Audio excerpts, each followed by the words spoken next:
Good evening. Yeah, it's good to have a chance to be able to share with you. You probably have noticed here this evening that I am sitting in a different place than all my other videos that I've done as far as these Wednesday videos go. The Wednesday videos, I've been shooting all of them in the office here in my home. But today I just thought I decided to, since it's such a nice day and everything, just to come out here on our screened-in deck and go ahead and shoot it. You know, this has become our favorite room in the house. We've been in this house for 21 years now, and about 3 years ago or so, we built on the screened-in deck, and it's decent size. I mean, it's about 13 feet by 28, 29 feet, long. So it's decent size. I mean, let me show you something here. You look around, you see enough room for the grill, and got a table and chairs over here on the side, and mounted up here on the wall behind my iPad is a TV that I put there. I've got two ceiling fans, in here, and we've just really grown to enjoy, especially this time of year, enjoy using the deck when we have the opportunity to come out in the evening and sit here and whether it be just to sit and just enjoy the surroundings or to watch a show or watch the news or something. This has become, like I said, one of our favorite rooms in the house. In fact, I really like this time of year. And I'm going to make an announcement here toward the end of the video, but first let me share a couple of thoughts here. I really enjoy this time of year for multiple reasons, and I'm talking about March, April, May, right in that we're at the tail end of May right now, but it's during this time of year that the weather can just be so pleasant. Also Easter, here a month ago we had Easter, we were celebrating. This season of the year marks the opening of motorcycle season as far as riding on. Another reason I like it because, all the trees that you see behind me, which this yard hardly had any when we moved here 21 years ago. It's this time of year that they're all leafing out and everything, and then there's flowers and all of that. I enjoy that. But actually, one of the things that I perhaps enjoy the most during this time of year, it's the birds. I don't know if this is picking up the birds, but I'm hearing them right now. A neighbor 2 houses down just turned his weed eater off, so yeah, so I can hear some birds now. I don't know if you can, but I get a real enjoyment out. Now, there's one bird I don't like, and I wish he'd go away. There's a robin that hangs out in our driveway and likes to perch on the mirrors that are mounted to the doors of my pickup truck, and he doesn't like his reflection in the windows, and so he's always just fluttering around and leaving his mark up and down, either side of my truck. Now, that particular bird could just go away, but the rest of the birds, I enjoy that. I do enjoy that. And as a matter of fact, it makes me think of a passage.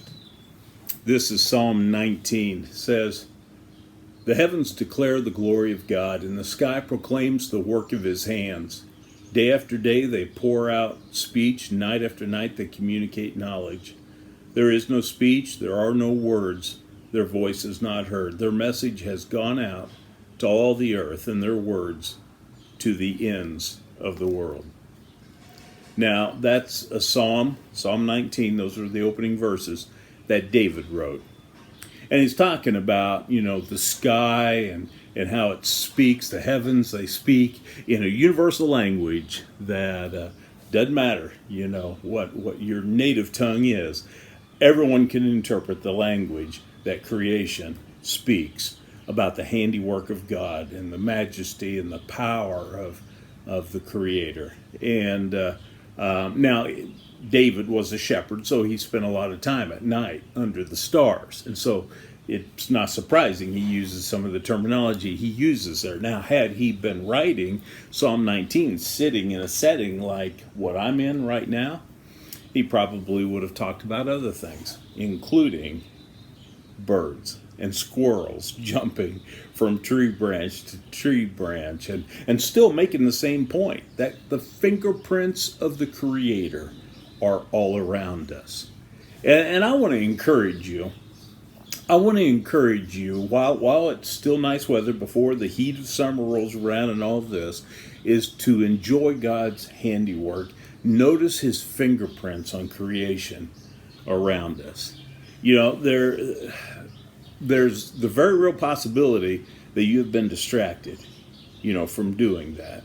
Because for the last 3 months, we've had coronavirus on our brains, right? We've been having that pounded into us. It's on TV, pretty much nonstop. And you see it if you do go out to go to the grocery store or something or other, the way people are carrying on, and the masks and the social distancing and the fact that when Sunday rolls around, we're not having Sunday services and all of this kind of stuff. You have reminder after reminder after reminder, including so many of you that have children that are at home that haven't been going to school, over the last, I know school's out now, would have been out right about now, but the reality is it's been out for close to 3 months now. So much has been different. And because many of us are working from home, a number of us have children underfoot that, that there's built in, responsibilities or maybe schoolwork, stuff like that we're trying to help them, to do at home. There have been a lot of built-in distractions preventing us from hearing the sounds of birds, God's creation. I mean, I do hear birds. Colette doesn't think I hear very well, and she points that out on occasion, but just between you and me, I hear better than she realizes. And I want to encourage you. Just notice the birds. Notice the flowers. Notice the squirrels or the rabbit jumping across the yard. Notice God's handiwork in the world around us. And part of worship is just enjoying his creation and thanking him in a very personal way, for what he means and what he has done for us. Now, here's the announcement I want to make before I wrap this up.